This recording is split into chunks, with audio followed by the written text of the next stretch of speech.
It's time for the next competitive basics. That's right. We're taking a look this time. Can you figure it out? Time's up. It's time for carries. We looked at supports last time. This time we're going to look at their buddy in the tri-lane, the carry, the one eating up all that farm. What does he use all that dollar for? We'll find out in this episode. All right. So first up, we're going to ask ourselves, what makes a good carry? There are two main points from my perspective on what makes a hero a potent carry. The first up is that they scale with items. That's right, they have abilities that are helped out by having more items, better items. And the next up would be that they have a peak in effectiveness, largely mid-game or late game. So that does not mean that they don't tail off ever, and that means that they want as many items and they want the game to go late and all that. That's not necessarily true. They want the game to go to the point at which they are strongest. So let's look at some examples of abilities that let you do that. First up, we have flash farming. Any ability that allows you to farm very quickly, or just generate gold very quickly. Some examples would be Anti-Mage with Blink and Mana Break. If he gets his Battle Fury, as soon as he has that, he can flash farm by blinking between camps. He gets bonus damage with Mana Break and is able to clear creep waves extraordinarily fast. Arguably the fastest flash farmer in the game. But he'll have a hard time keeping up in optimal scenarios with the gold per minute generated by Alchemist, as he has an ability, Greevil's Greed, which gives him bonus gold per creep killed. So you can generate a whole lot of gold very fast as those two heroes. So when you have a carry based on flash farming ability, that means they get the items that they need to be most effective fastest. So they peak a little earlier than very late game carries.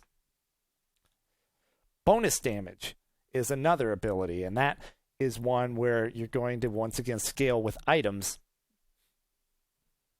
Some examples there would be Spectre. Her Desolate does pure damage based on heroes being outside of a range of other allied heroes. So she does a lot of damage just purely based on her built-in abilities on physical attacks. Another would be Weaver. His Germinate procs a secondary attack every few seconds. How long depends on what level it is. But that basically means if you build up more damage, the Germinate attack then applies that damage again. So having more damage items helps Weaver immensely and makes him very scary. And the last one would be innate survivability. And abilities that make you much harder to kill means you don't have to spend as much on survivability items as you do on damage items. So one would be Faceless Void, whose built-in backtrack cannot be circumvented other than applying Doom to him, which just removes a ton of damage inherently, so he doesn't need that many survivability items. Another in a different way is Phantom Lancer, who has his illusions, and as well as additional magic resistance in his ultimate, though you do often end up building up health to make your illusions tankier and survive longer so they do more damage. But both scale very well with items, and that's the primary idea. Now then, how do you carry? You've got yourself in a game, you've picked yourself a carry. How do you do it now? First up is prioritizing your farm.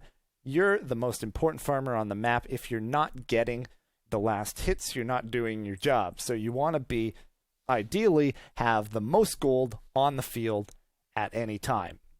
And that's the number one rule as a carry, at least until it's time to fight. Use efficient builds. So if you're going to get gold, you want to make efficient use out of it. You're going to scale the best with items, so it's most important that you select sensible item builds. Supports have much more flexibility in this regard, as while they don't have nearly as much gold to play around with, they can find different ways to make use of it. It's not a big deal if they don't necessarily make the best item choice. You as a carry getting all that gold, it can really set you back if it takes you several minutes longer to hit your peak because you used a poor item build. Don't die, because if you're the carry, eventually you should be the highest level hero on the map, which means it takes longer to respawn. As well as when you're not on the map, the other team's not afraid. They can push towers, and as well as it sets you back. It may seem like an obvious thing. Nobody should die on a team. But if there's a hero that's going to... let's say we have a scenario in which there's a support getting picked off. You're nearby. You're not sure if you'll be able to save him without dying. You let him go. You do not sacrifice yourself for another hero. You're the most important hero on the map. Dying is a huge issue if you're the number one carry role. And lastly, make use of your peak. And this ties into all of the others. You want to hit your peak as quickly as possible and then make use of it. So if you're 6 slotted as a carry, it's time to fight, because every single second that you're not pushing that advantage, you're allowing the other team to catch up, especially if they have a later game carry, a carry that hits their peak later than yours. And that's where it becomes very important. So as an example, we're going to look at a couple things in a replay here. Now, this was LGG versus Rattlesnake in the TI3 qualifiers. And we're just going to look at a play out here. So we have a rotation by Clockwork, and we have Dragon Knight getting in a bit of trouble. We see TP reactions out of supports as more supports rotate in, but keep an eye on something.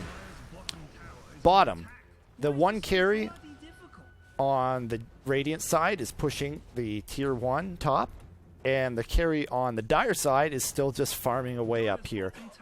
All this is happening with the mid, the supports rotating in, the offlaner even. But the carries stay put. They're prioritizing their farm.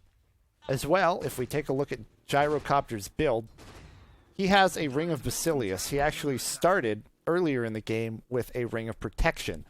So he did not have to courier that out. He didn't spend any extra gold on items he was not using, and that's an example of an efficient use of gold. Often you can also see a Ring of Aquila built up on Gyrocopter as a popular choice.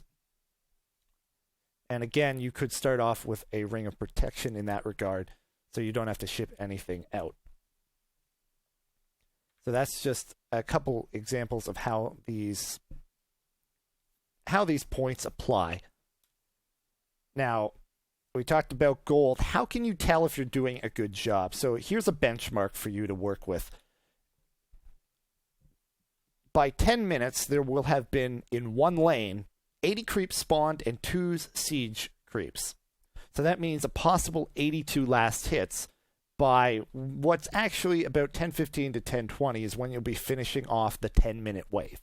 So if you take a look at how many last hits you have after that wave, a reasonable benchmark for yourself to be consistently in would be 60 to 70. If you're getting over 50, you're doing okay.